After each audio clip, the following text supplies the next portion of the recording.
Hi guys! Welcome back to Succulent Bliss. It's me again, Aika. So, ayan guys. Everyday naman tayong nagbi-visit sa kanila and chine-check. Kasi nga, lagi tayong may ginagawa sa kanila. So, ngayon, ayan, mga 7 AM in the morning. May araw na, pero kanina makulimlim and maambon. So, ayan, katatanggal ko lang ng cover nila. Ito, pinoveran ko yan ng yung tolda na blue. Tama ba? Tolda ba yun? Yeah. Basta yung color blue na parang sako. Tuwing gabi, nilalagyan ko yan para hindi na sila mababad sa tubig. Yan. Inaagapan ko lagi ng ganon tuwing gabi. Pero ito lang rack na yan. Ito, open pa rin yan. Nauulanan pa rin sila and naambunan. Ayan. So, okay naman. Ito, pinagkakat ko to. Ayan, meron na ulit mga bagong babies. Okay naman sila. Then, nakaraan, may lumipad ata na manok dito. Naputol to. Ay, nako. Ayan, kakapat ko lang yung beltana na yan. Ayan. So, okay pa naman to. Kaya ako din siya lagi kinukuberan kasi nandito yung mga caranculated ko. Mabilis kasi itong mapunggus. And mabilis silang mabusog. So, ayan. May flower ang ating raindrops. Tatanggalin natin yan. Ayan kahit may cover na. Yan. Siyempre, may times pa rin na hindi ko sila nakukoberan. Kasi, saglit lang naman yung ambon. So, kung pababayaan ko ng umaga na may cover to, baka sila, maluom, mainit yung araw. Tapos, naka-cover sila. Hindi makakasingaw. So, magpufungus siya. Kaya gabi ko lang siya kinukuberan. Sa umaga, kung ulan man o aambon, so be it na lamang. So, ayan, super lush sila. Ayan, sabi ko sa inyo noong nakaraan, naglalaga si Cheesecake. Pero ngayon, okay na siya. Mabilis siya makarecover sa totoo lang. Kaya naka-ROS siya sa akin. Ando dun yung isang Cheesecake sa harapan. So, ito, iniintay ko lang mawala yung moist. Yan, tinutuyo ko muna siya ng konti para hindi mamaho kapag nirolyo ko. Ayan, maya maya i-open ko na din yan. Wala naman bago dyan. Nandiyan lang din yung mga dating nandiyan dyan. And, ito guys, everyday kong ginagawa. Tuwing gabi, ipinapasok ko tong tatlong yan dyan sa loob. And then, pagkaganto ng umaga, ilalabas ko na ulit siya dyan. So, tara, ilalabas ko muna siya guys. Wait lang. So, ayan guys, nailipat ko na ulit siya dito sa labas. Nilalabas ko siya para mainitan, para maging maganda yung twirling niya at hindi siya maghaba. Kumbaga, hindi mawala yung twirl niya. As in, para dire-diretso lang yung pag-swirl niya and pag-twirl ng top niya. So, ayan, busog na busog yan. Tuwing gabi, medyo umuulan and umaambon. So, ipinapasok ko siya para hindi siya masobrahan. And then, dito, tinanggal ko dyan yung Choco Moonstone and Koala. Kasi, irerepat ko siya sa mas maliit na pot. Para kasing nasusobrahan siya sa water. Ay, hindi pa naman siya nasusobrahan. Baka lang kasi. Kasi nga, ko siya. Irerepat ko sa mas maliit. So, tinutuyo ko muna yung lupa niya. Though, hindi ko na naman iintayan ng tuyong-tuyo bago ipat. Yan. Pag matagal ka na nagsasucculent, medyo i-disregard mo na yung mga succulent 101. Yan. Kasi may realize mo na kahit maging ka sa kanila, maging maging brutal, is buhay naman sila. They can adapt naman. Pero syempre, may mga succulent pa rin naman na mamamatay. Kaya kung bago pa lang kayo, maging maingat din kayo sa succulent nyo. Kasi sayang yung pinambili natin So, ayan. Inilagay ko na sila dyan para maarawan. Ito, ililipat ko din to. Ito, si Leticia. Ayan. Okay naman siya. Pero, ayan. Hindi ako natutuwa sa sa itsura niya. Pero si Red Lantern, G siya dito. Ayan, ito din. Mabilis pala magkapunggus to, no? Si Firestorm. Naglalaga siya Yan, nawala na yung mga ibang leaves niya. Pero, kakaspray ko lang sa kanya and kakadilig ko lang ng tango. So, next week ay 7 naman. Para sa mga, mga gumagapang and kumakagat. And then, yan yung mga pots natin. Ito yung, isa sa, cons ng, may nagte-terracotta pot. Nilulumot yung pot. Yan. Babrushin ko yan.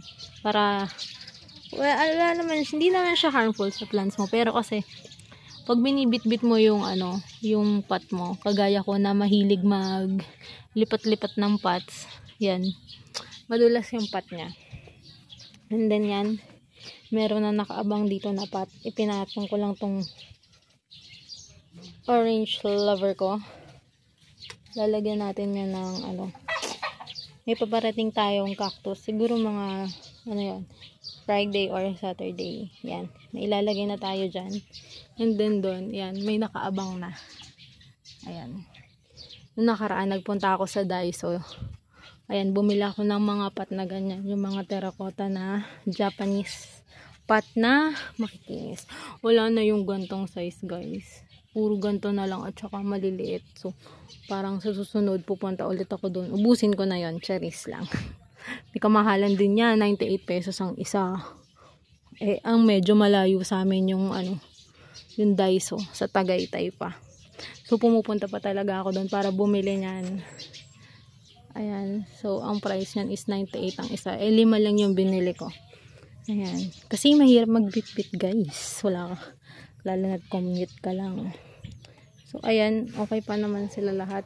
Ito yung naging update ko na rin sa inyo. Ay, by the way, inayos ko pala yung loob na yan. Kung makikita nyo, may spacing na, guys. Ayan. And ito yung mga, kiko ko. Yung kiko ko na yan. Yan. Di ba dumating yan na maraming babies? Pinagtatanggal ko. Tapos, yan. Binigyan ko ng isang pots. Yan. Tuwa kasi ako sa itsura ng kiko. Yan. So, ang dami kong pot ng kiko. Ayan. Puro babies ng kiko. Ayan pa. Ayan. Ang ganda yan pag lumaki. Magiging ganon din, maraming baby.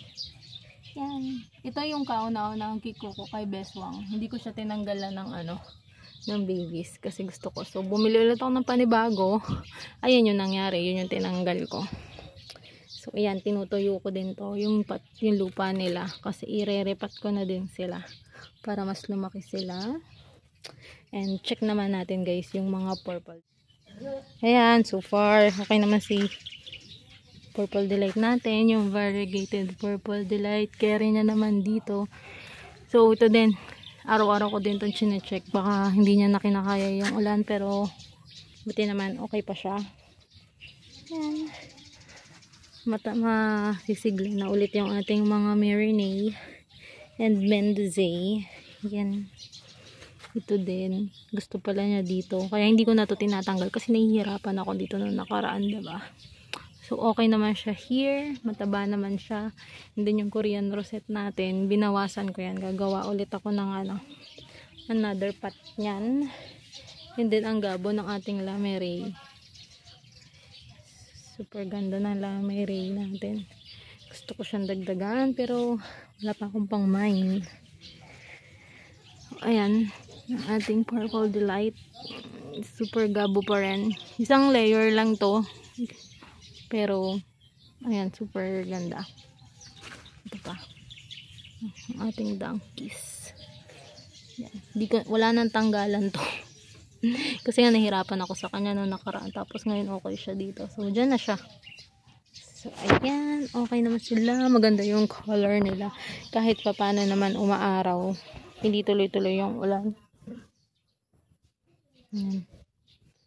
And then ito, papakita ko sa inyo yung color ng lactea ko. Ito yung malaki kong lactea. Ayan, 5 years old na tong lactea na to. And yan, ang ganda ng mga tips niya. Nagpipink. Yan. Ito ganda. Okay. Itataas ko na to para kamusta ko yung mga laman dyan. Yung mga purples dyan. So, ayan, ang ating purple, nothing's new. Nakaka-recover na sila. Ayan, o. Nakaka-recover na sila. Kinoveran ko na sila para hindi sila mabulok. Yan. Hindi talaga nila kinakaya yung rain or shine, guys. Magkakaroon sila talaga ng fungus. Kaya kung may murasaki or peach snow kayo, better lagyan nyo sila ng cover. Kasi mauubos talaga yung dahon nila. Gaya sa nangyari sa akin. Ayan. So far, okay na sila. Nakaka-recover na sila nung kinoveran ko sila. And then, nabubasan tayo ng 2 pot ng super balm kasi nirepat ko doon. Ayun, pinagsama ko na.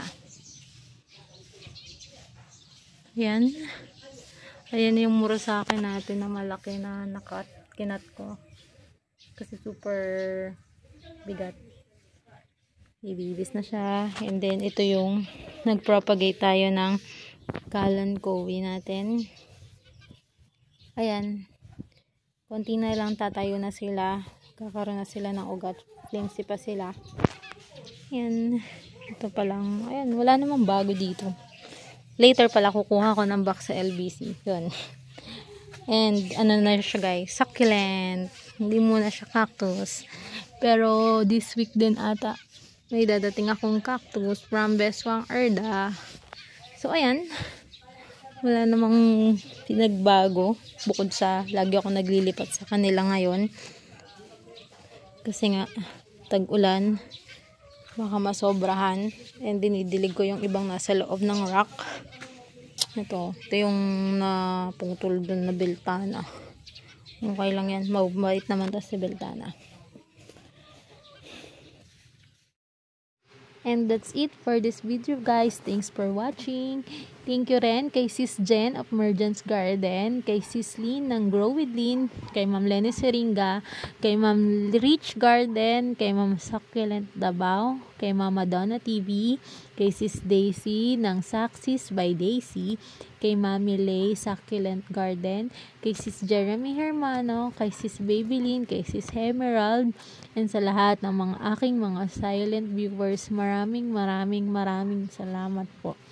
Sana po ay patuloy nyo po akong isuportahan sa aking mga videos, and sana po nasi-share ko din po sa inyo yung happiness na nafe-feel ko tuwing nakikita yung mga plants ko.